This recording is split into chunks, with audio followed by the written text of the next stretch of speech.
baik? Alhamdulillah. Semoga kita selalu senantiasa diberikan kesehatan untuk dapat bertolabul ilmi atau mencari ilmu di sekolah. Sebelum kita mulai pembelajaran pada pagi hari ini, alangkah baiknya kita berdoa. Sebelum berdoa dimulai, marilah kita ambil posisi sikap berdoa. Coba gimana sikap berdoa? Oke, tangan mengadah, kemudian kita berdoa. Bismillahirrahmanirrahim. Bismillahirrahmanirrahim. Raditu billahi rabban wa bil islami dina wa bi muhammadin nabiyyan wa rasulah. Rabbi zidni ilma warzuqni fahma. Amin. Oke, sebelum melanjutkan pembelajaran, Ibu akan mengecek kehadiran kalian. Oke, yang pertama ada Amel, hadir. Anggun, hadir. April, hadir. Bayu, hadir. Dian, hadir. Alhamdulillah, murid-murid semua berangkat semua. Coba murid-murid semua buka buku tematiknya halaman 19. Sudah?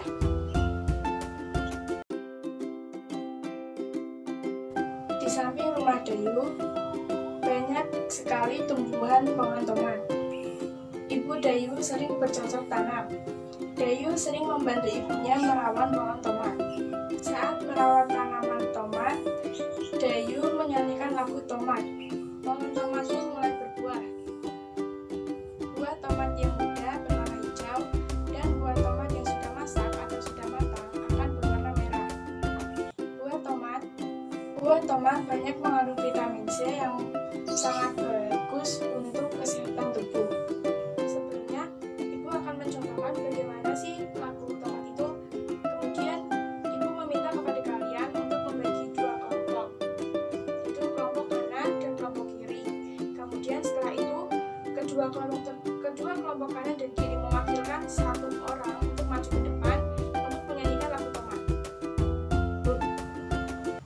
Nah, untuk lagu tomatnya seperti ini.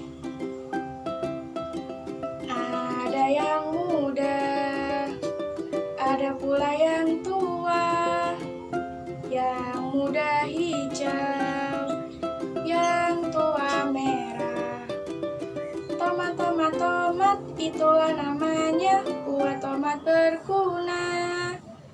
Tomat, tomat, tomat, itulah namanya, buah tomat berguna.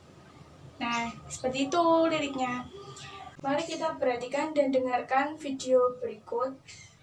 Kemudian kita nyanyi bersama-sama.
Tuhan menciptakan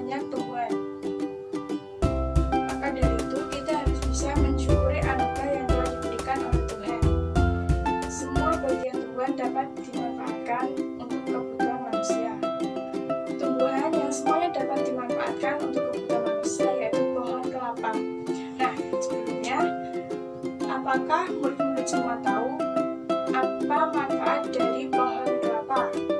Ada yang tahu? Nah, mari kita bahas bersama-sama mengenai manfaat membuat pohon kelapa. Hampir semua bagian pohon kelapa dapat dimanfaatkan dan digunakan untuk mencukupi kebutuhan manusia. Mari kita bahas secara bersama-sama apa saja manfaat pohon kelapa bagi kehidupan manusia atau bagi kebutuhan manusia. Yang pertama ada buah kelapa. Buah kelapa itu buahnya dapat diparut dan dapat menghasilkan santan untuk masak, dan air kelapa juga dapat diminum. Kemudian ada daun kelapa. Daun kelapa ini dapat digunakan sebagai anyaman. Kemudian ada lidi atau batang yang ada di daun kelapa itu. Batangnya dapat digunakan sebagai lidi yang bisa digunakan untuk menyapu. Banyak sekali manfaat dari pohon kelapa bagi kebutuhan manusia. Nah, tahukah murid-murid semua asal muasal pohon kelapa itu?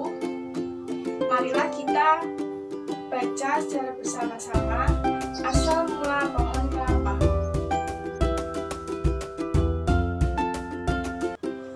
Asal mula pohon kelapa. Seorang laki-laki mendaki gunung yang sangat tinggi. Ia ingin mengunjungi penyihir sakti. Kemudian penyihir sakti mempersilahkan masuk laki-laki tersebut ke pondoknya. "Wahai penyihir sakti, ada sesuatu yang ingin kupinta darimu," ucap laki-laki tersebut sambil menunduk dengan hormat. "Aku ingin diberi sesuatu olehmu agar aku bisa menjadi seorang yang berguna bagi setiap orang." "Permintaanmu cukup bagus," sahut penyihir sakti. Ia mengeluarkan sebuah kotak hijau yang kecil dan berkata, "Kau hanya bisa membukanya jika kau sudah tiba di rumah." Laki-laki itu menerima kotak hijau tersebut dengan perasaan gembira. Setelah mengucapkan terima kasih, dia berjalan menuruni gunung. Di tengah perjalanan, ia tergoda untuk membuka kotak hijau tersebut itu. Ia ingin melihat apa isinya, namun ia tidak jadi membukanya. Setiap saat ingat pesan sang penyihir sakti. Setelah sampai di kaki gunung, lagi-lagi ia tergoda untuk membuka kotak tersebut. Ketika tiba di kaki gunung, lagi-lagi ia tergoda untuk membuka kotak hijau tersebut. Ia membuka kotak hijau tersebut, yaitu berubah menjadi pohon yang daunnya panjang dan buahnya besar-besar. Terdengar suara penyihir sakti dari puncak gunung. "Karena kau tak mematuhi kata-kataku, kau berubah menjadi pohon kelapa. Namun, permohonanmu tetap terkabul. Kau sangat berguna bagi manusia. Tiap bagian darimu berguna bagi manusia.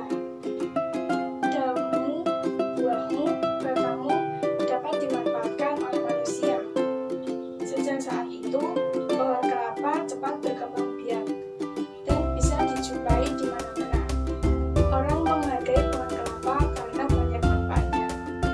Nah, untuk selanjutnya, coba murid-murid semua tulis kembali pesan apa yang terkandung dalam buku tersebut. Coba ditulis dalam selembar kertas. Kemudian, ibu minta salah satu orang atau dua orang bisa maju ke depan untuk membacakan hasil tersebut. Kemudian kita akan membalasnya secara bersama-sama. Nah, coba siapa yang mau maju untuk membacakan pesan yang terkandung dalam dongeng asal mula kelapa? Anda mau maju? Dian? Atau yang lainnya? Coba Dian bisa maju ke depan untuk membacakan hasilnya. Nah, murid-murid semua, mari kita bahas secara bersama-sama. Jadi, pesan atau amanat yang dapat kita ambil dari dongeng ini adalah kita tidak boleh mengingkari janji yang telah kita buat.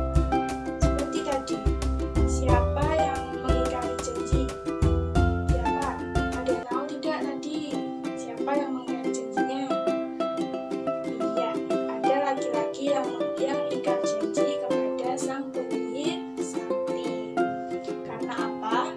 Penyihir sakti telah memberikan peraturannya dan mengatakan bahwa kotak hijau ini hanya bisa dibuka, hanya boleh dibuka ketika si laki-laki sudah sampai di rumah saja.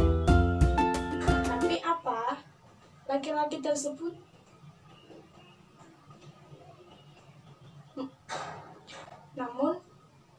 laki-laki tersebut membukanya di tengah jalan. Nah, jadi dia akan menanggung akibatnya sendiri. Nah, pesan yang dapat kita ambil dari dongeng asal mula kelapa ini adalah kita harus menjadi orang yang tidak mengingkari janji, harus mematuhi peraturan. Dayu mengunjungi pamannya, seorang petani kelapa. Dayu melihat panen kelapa di kebun pamannya. Terdapat banyak truk yang akan mengangkut buah kelapa ke kota. Seorang pekerja menghitung buah kelapa di truk pertama ada 425 butir buah kelapa. Kemudian ada 590 butir buah kelapa di truk kedua. Jika di awal ada 425 ditambah 590, hasilnya adalah 1050. Jika posisi pertama ada 425 butir di sebelah kiri dan 590 butir di sebelah kanan, diubah menjadi 590 yang berada di kiri dan 425 butir di sebelah kanan, maka hasilnya akan tetap 1015. Nah, dengan ini, apakah murid-murid semua masih mengingat? Itu termasuk ke dalam sifat apa? Coba tebak. Ada yang masih ingat? Ya, benar sekali, Jian. Itu termasuk dalam sifat komutatif. Ada yang masih ingat tidak apa itu sifat komutatif? Coba yang lain jawab. Ada yang masih ingat? Iya, sifat komutatif adalah sifat pertukaran pada penjumlahan yang ketika ditukar posisinya, maka hasilnya akan tetap sama. Seperti tadi, ada 425 butir kelapa ditambah 590 butir kelapa, hasilnya adalah 1015. Baik anak-anak, memasuki di akhir pembelajaran, Ibu akan membacakan hasil kesimpulan pada pembelajaran kali ini. Kesimpulannya adalah, Tuhan menciptakan banyak tumbuhan yang bermanfaat bagi kehidupan manusia. Banyak tumbuhan yang bermanfaat yang bisa digunakan untuk memenuhi kebutuhan manusia, seperti tomat dan kelapa. Tomat memiliki banyak manfaat bagi kesehatan tubuh manusia, dan kelapa juga memiliki manfaat yang dapat memenuhi kebutuhan manusia. Dan kemudian kita sebagai manusia harus menjadi seseorang yang tidak ingkar janji dan tidak mudah tergoda. Kemudian kita juga harus bisa bermanfaat bagi orang lain.